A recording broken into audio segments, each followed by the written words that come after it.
Hello students, आज हम लोग केमिस्ट्री में एप्लीकेशन ऑफ इलेक्ट्रोड पोटेंशियल को सीखेंगे। कॉन्सेप्ट के साथ कैसे इलेक्ट्रोड का पोटेंशियल फाइंड किया जाए स्टैंडर्ड कंडीशन पर, दिए गए इलेक्ट्रोड का स्टैंडर्ड कंडीशन पर पोटेंशियल कैसे फाइंड किया जाए। आज के टॉपिक में हम लोग यही चर्चा करेंगे और आप समझते चलिएगा जो बताएंगे।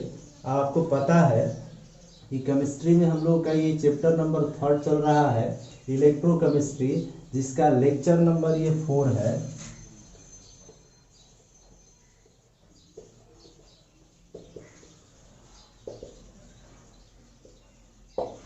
तो रेगुलर थोड़ा थोड़ा करके हम लोग डेली पढ़ते जा रहे हैं, कोई प्रॉब्लम है नहीं, सब कुछ समझ में आ रहा होगा आपको। आप ध्यान से इस वीडियो को देखते हुए और नोट्स पर लिखते चलिएगा तो आपको इससे फायदा होगा। तो देखिए यहाँ टॉपिक है आज का एप्लीकेशन ऑफ इलेक्ट्रोड पोटेंशियल। तो इलेक्ट्रोड पोटेंशियल हम लोग प्रीवियस क्लास में सीख चुके हैं, क्या है पूरा कॉन्सेप्ट आपको बता चुके हैं इसका। तो आज हम लोग एप्लीकेशन सीखेंगे, दिए गए हाफ सेल या इलेक्ट्रोड का कैसे पोटेंशियल फाइंड किया जाए स्टैंडर्ड कंडीशन पर, ये आज हम लोग सीखेंगे। चलिए स्टार्ट करते हैं। यहाँ तो यहाँ हेडिंग देंगे एक, calculation of standard electrode potential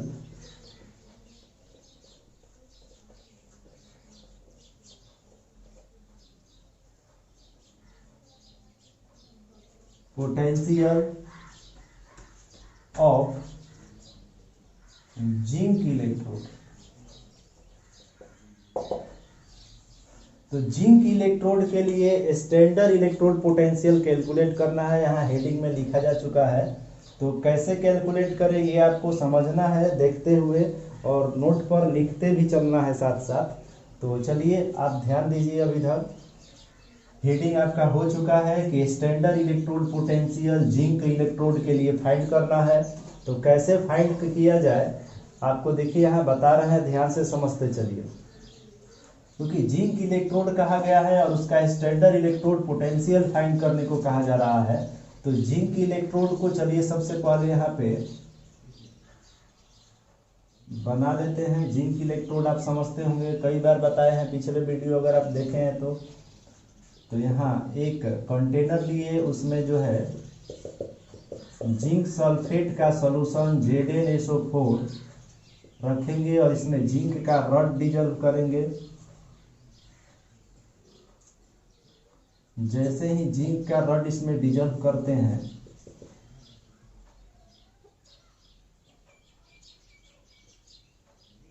तो ये इलेक्ट्रोड जिंक इलेक्ट्रोड हो गया। लेकिन इसका स्टैंडर्ड इलेक्ट्रोड पोटेंशियल फाइंड करना है, तो एक स्टैंडर्ड इलेक्ट्रोड को इसके साथ अटैच करना पड़ेगा, जिससे कि इलेक्ट्रोकेमिकल सेल का फॉर्मेशन हो सके और इस जिंक इलेक्ट्रोड का पोटेंशियल फाइंड हो सके स्टैंडर्ड कंडीशन पर। स्टैंडर्ड कंडीशन क्या होता है आपको बताया गया है कि किसी इलेक्ट्रोड का कॉन्सेंट्रेशन, टेम्परेचर और प्रेशर डिफाइंड हो जाए तो वह इलेक्ट्रोड स्टैंडर्ड कंडीशन पर कहलाता है। जैसे टेम्परेचर अगर 25 डिग्री सेंटीग्रेड हो जाए, प्रेशर 1 atm हो जाए, कॉन्सेंट्रेशन 1 m हो जाए, तो ऐसे इलेक्ट्रोड स्टैंडर्ड कंडीशन कहलाते हैं। और इसमें हाइड्रोजन इलेक्ट्रोड एक स्टैंडर्ड इलेक्ट्रोड होता है, ये आपको बताया गया है। तो इसके साथ हाइड्रोजन इलेक्ट्रोड को अटैच करेंगे। जैसे ये हम लोग का जिंक इलेक्ट्रोड है और ये जिंक इलेक्ट्रोड का जो रिएक्शन है वो ऑक्सीडेशन रिएक्शन होता है, आपको पता है, बताया गया है।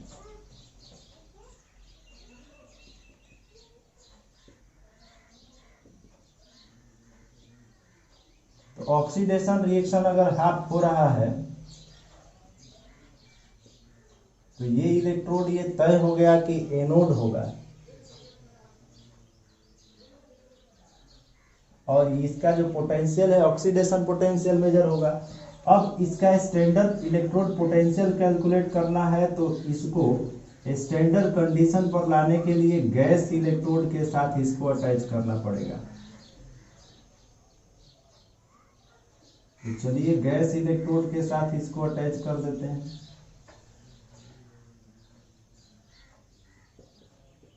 क्योंकि गैस इलेक्ट्रोड या हाइड्रोजन इलेक्ट्रोड स्टैंडर्ड कंडीशन पर होता है।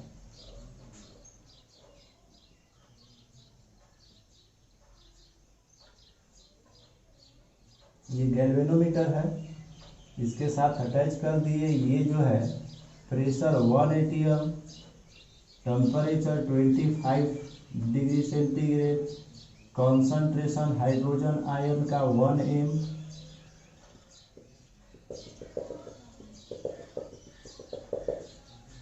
तो ये आपका गैस इलेक्ट्रोड है।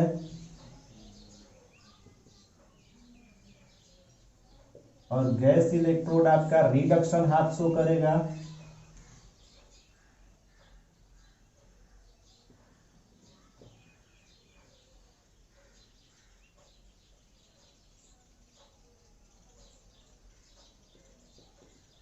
तो इससे रिडक्शन पोटेंशियल डेवलप होगा। और ये जो है ऑक्सीडेशन पोटेंशियल। आपको बताया गया है प्रीवियस वीडियो में जब इलेक्ट्रोड हम लोग पढ़ रहे थे कि जो रिडक्शन हाफ रिएक्शन करता है reduction potential, oxidation half reaction show करता है ऑक्सीडेशन पोटेंशियल डेवलप होता है। यहां से अगर रिडक्शन ये पोटेंशियल डेवलप करेगा तो ये जो है आपका कैथोड हो जाएगा और ये है आपका एनोड। अब यहां से जो है ये एक सेल तैयार हो चुका है और इसको सॉल्ट ब्रिज से अटैच कर दिया जाए।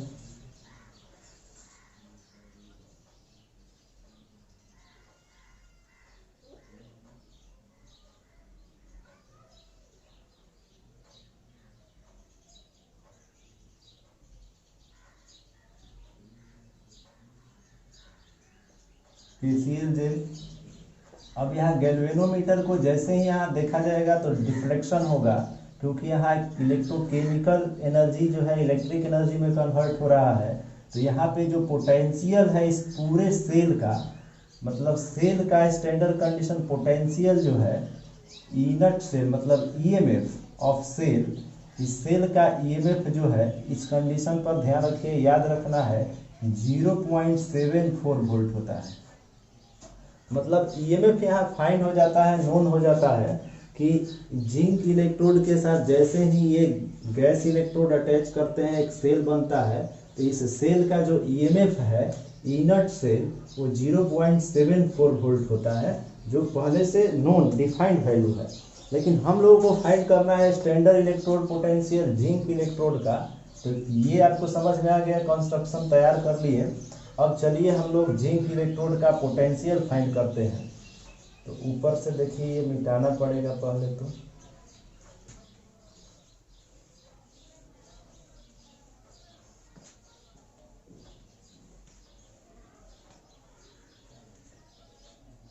तो हम लोग को पता है इनट सेल का फॉर्मूला बताया गया है, ईएमएफ ऑफ सेल मतलब इनट cell is equal to standard oxidation potential of anode plus standard reduction potential of cathode. तो यहाँ कैथोड जो है गैस इलेक्ट्रोड है और यहाँ जो है एनोड जो है जिंक इलेक्ट्रोड है। तो इसी जिंक इलेक्ट्रोड का स्टैंडर्ड पोटेंशियल फाइंड करना है, मतलब ये वाला वैल्यू हम लोग को फाइंड करना है। एनोड जिंक के लिए ही है, एनोड के जगह पर अगर जिंक लिख दे तो चलेगा, जिंक इलेक्ट्रोड, क्योंकि यहाँ जिंक इलेक्ट्रोड एनोड है और कैथोड जो है गैस इलेक्ट्रोड है।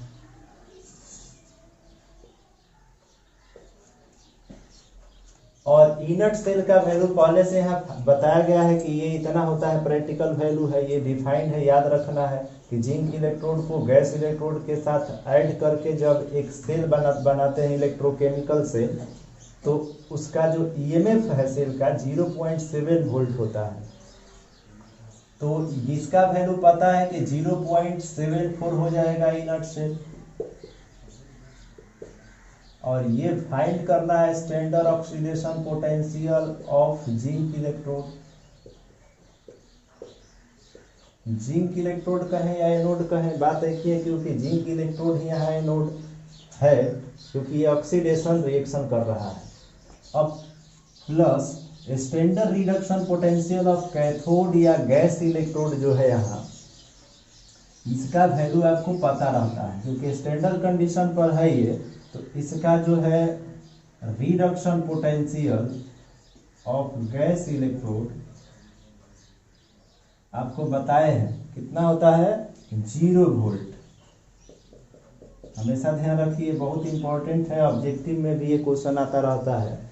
तो रिडक्शन पोटेंशियल गैस इलेक्ट्रोड का या ऑक्सीडेशन पोटेंशियल कोई भी गैस इलेक्ट्रोड का या हाइड्रोजन इलेक्ट्रोड भी इसको बोलते हैं, उसका हमेशा वैल्यू 0 वोल्ट होता है, याद रखना है। गैस इलेक्ट्रोड या हाइड्रोजन इलेक्ट्रोड का ऑक्सीडेशन या रिडक्शन पोटेंशियल 0 वोल्ट होता है हमेशा, ये ध्यान रखना है, याद रखना है।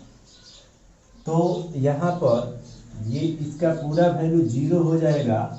इस तरह से standard oxidation potential zinc electrode का जो फाइंड करना था वो आपका आ चुका है 0.74 वोल्ट। इस तरह से लिखेंगे, हेंस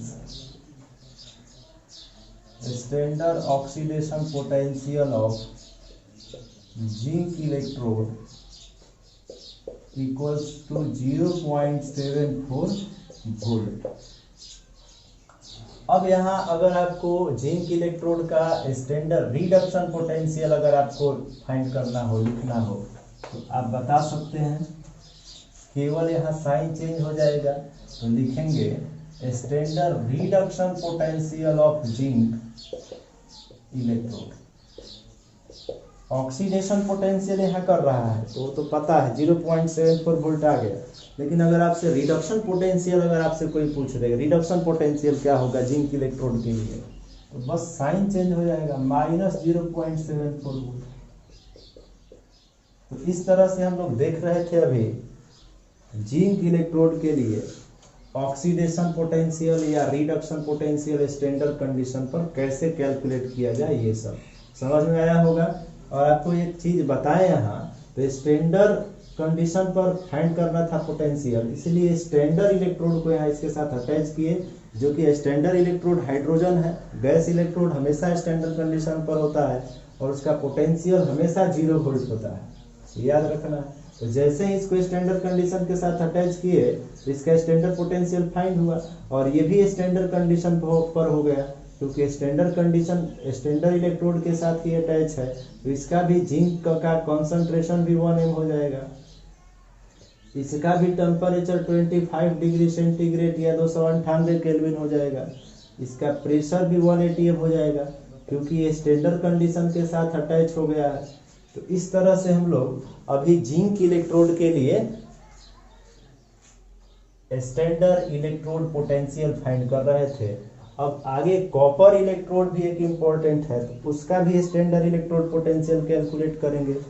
और स्टैंडर्ड इलेक्ट्रोड पोटेंशियल हम लोग फाइंड कर रहे हैं, लेकिन पूरे सेल का ईएमएफ यहाँ नोन है, तो इसी बेसिस पर ये कैलकुलेट हो जा रहा है। तो चलिए देखते हैं कॉपर के लिए स्टैंडर्ड इलेक्ट्रोड पोटेंशियल कैसे फाइंड किया जाए, कॉपर इलेक्ट्रोड के लिए, क्योंकि ये जिंक इलेक्ट्रोड के लिए अभी हम लोग सीख रहे थे।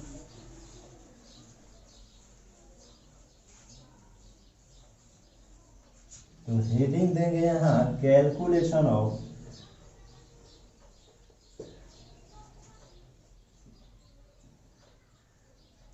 स्टैंडर्ड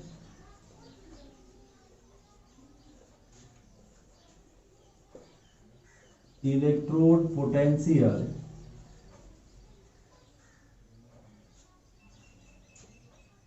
फॉर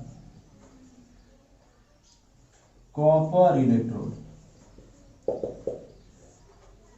तो जैसे जिंक इलेक्ट्रोड के लिए हम लोग वर्क किए, ऐसे ही कॉपर इलेक्ट्रोड के लिए भी करेंगे, बशर्ते थोड़ा सा यहाँ डिफर है कि कॉपर इलेक्ट्रोड जो है यहाँ रिडक्शन करेगा, वहाँ पे जिंक इलेक्ट्रोड ऑक्सीडेशन कर रहा था, मतलब ये इलेक्ट्रॉन गेन करता है, जबकि जिंक इलेक्ट्रोड जनरली इस चैप्टर में हम लोग जिंक को ऑक्सीडेशन करा के ही पढ़ते हैं और कॉपर को रिडक्शन रिएक्शन करा के ही पढ़ते हैं। तो यहाँ रिडक्शन ये हाफ करेगा सो, तो फिर चलिए यहाँ पे हम लोग एक इलेक्ट्रोड कंसीडर करते हैं कॉपर के लिए। अब यहाँ कॉपर सल्फेट का सॉल्यूशन है,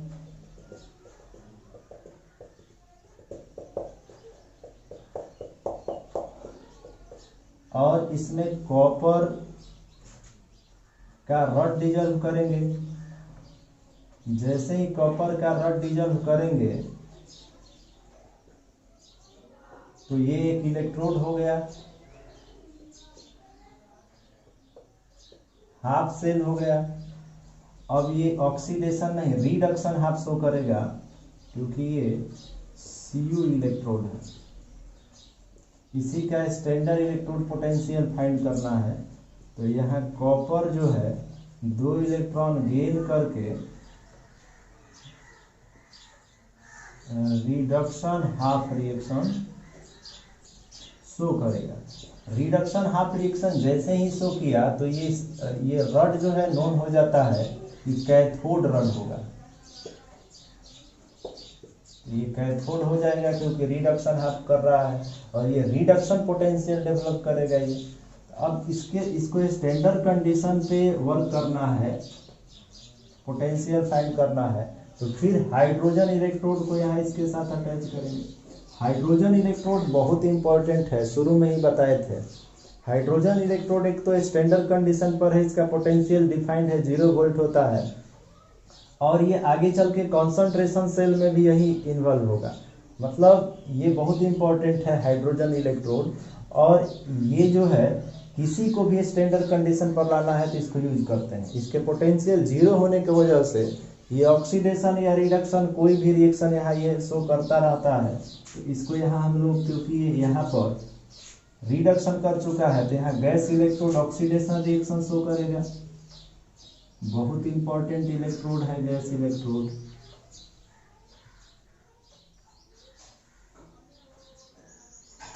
और ये H2 गैस पास कर रहा है जो कि आयन में यहाँ चेंज होगा। ये प्लेटिनम का रड है, at pressure 1 atm, temperature 25 degree centigrade, concentration hydrogen ion का 1 m। अब ये जो है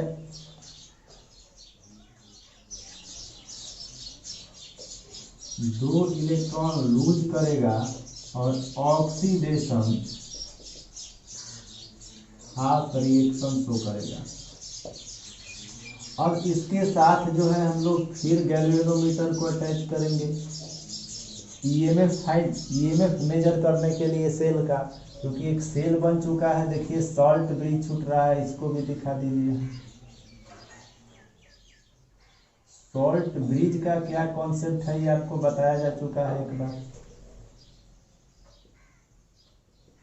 ये सील किया गया है, गैस इलेक्ट्रोड है तो KCl जेल सॉल्ट ब्रिज।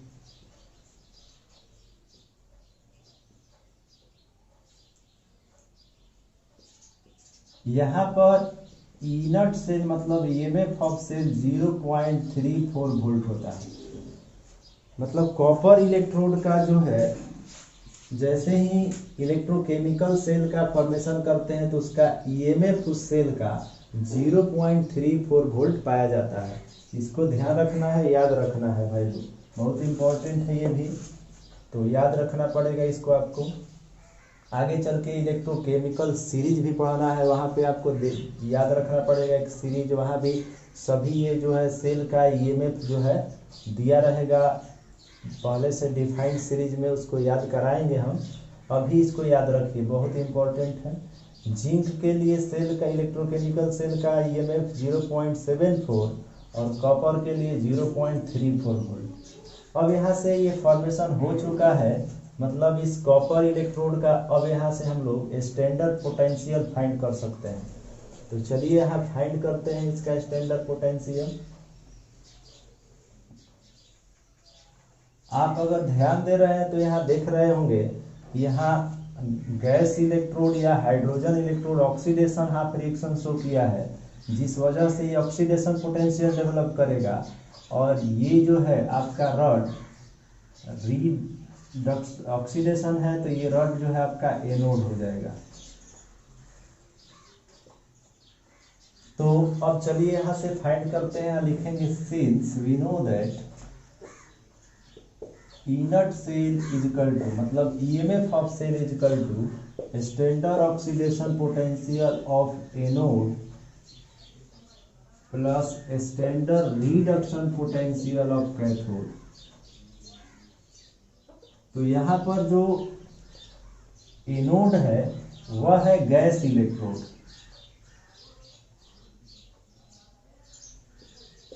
देख रहे हैं। यहाँ जो कैथोड है वो है कॉपर इलेक्ट्रोड।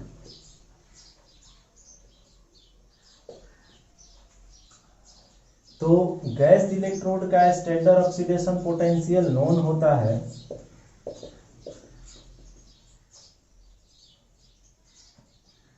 0 वोल्ट, चाहे स्टैंडर्ड ऑक्सीडेशन पोटेंशियल का है चाहे स्टैंडर्ड रिडक्शन पोटेंशियल का है, 0 वोल्ट होता है, हमेशा याद रखिएगा। तो यहाँ पे इनर्ट सेल जो है पूरे का 0.34 वोल्ट है और ये वैल्यू नोन है 0। फाइंड करना है आपको standard reduction potential of cathode. Cathode माने कॉपर इलेक्ट्रोड,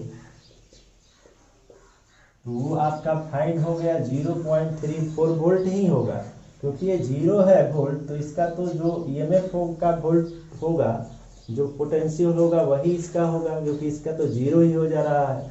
और इसको इसलिए अटैच किया जाए कि गया है क्योंकि इसका पोटेंशियल फाइंड हो सके।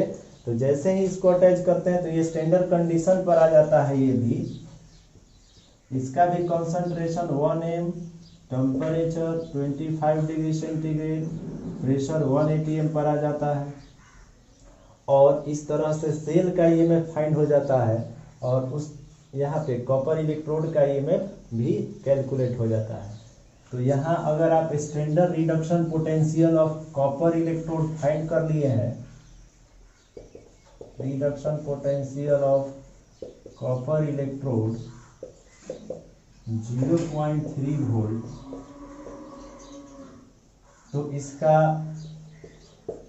स्टैंडर्ड ऑक्सीडेशन पोटेंशियल भी आप बता सकते हैं, -0.34 वोल्ट होगा।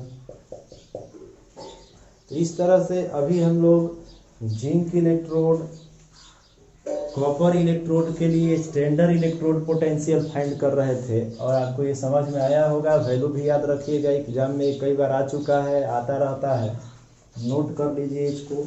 यहाँ के बाद जो है नॉर्नेस्ट इक्वेशन है।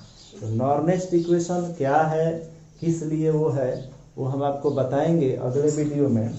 नॉर्नेस्ट इक्वेशन जो है विदाउट स्टैंडर्ड कंडीशन पर किसी सेल का, इलेक्ट्रोकेमिकल सेल का ईएमएफ कैसे फाइंड किया जाए, ये फाइंड करने के लिए इक्वेशन आता है, जिसमें हम लोग विदाउट स्टैंडर्ड कंडीशन भी किसी इलेक्ट्रोड का स्टैंडर्ड इलेक्ट्रोड पोटेंशियल या पोटेंशियल फाइंड कर सकते हैं। मतलब पोटेंशियल फाइंड करने के लिए ही नॉर्नेस्ट इक्वेशन है।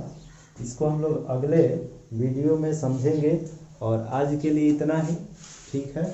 इसको नोट कर लीजिएगा, पूरा समझ में आया होगा। अगले वीडियो में हम लोग नॉर्नेस्ट इक्वेशन का चर्चा करेंगे, ठीक है।